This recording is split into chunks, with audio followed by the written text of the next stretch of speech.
China's Qingdao Stevens Biotech Limited, the company embroiled in the organic fertilizer import controversy, issued a media communique yesterday challenging the test results of Sri Lanka's National Plant Quarantine Service and outlining what it terms the truth and facts about its organic fertilizer. In the communique, the company claims that the National Plant Quarantine Service had not shared the test report, its test methodology and the standards that its laboratory adheres to with them.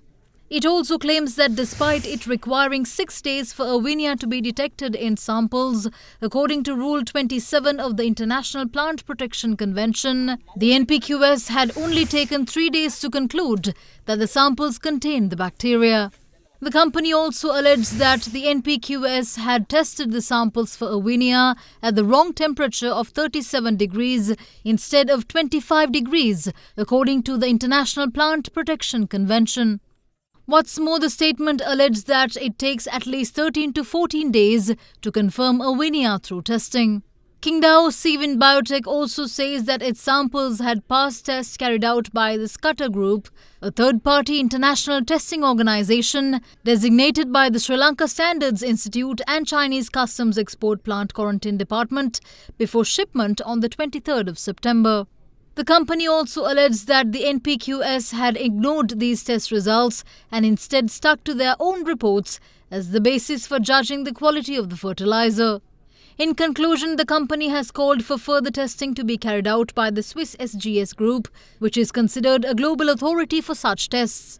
The company also says that it is prepared to transport the fertilizer at its own cost back to China if the tests come back positive for Erwinia. However, if not, they would expect the Sri Lankan government to accept and pay for the goods. However, speaking to First at 9 today, Additional Director of the National Plant Quarantine Service, Dr. Thushara Wickramaratchi, rejected the company's claims, saying that the NPQS stands firm by its testing processes. Dr. Wickramaratchi explained that the National Plant Quarantine Service's laboratory standards are accepted by over 180 countries and adhere to standards set out by the International Plant Protection Convention. He added that the NPQS is not prepared to accept any third-party tests demanded by the Chinese company.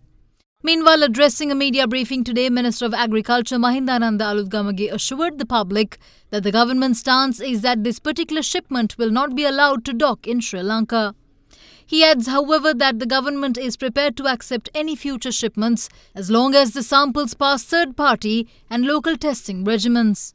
Sunsilk ලොකු බෝතලේ සේදුම් වාර 30. රුපියල් 16ක ඉතිරියක්.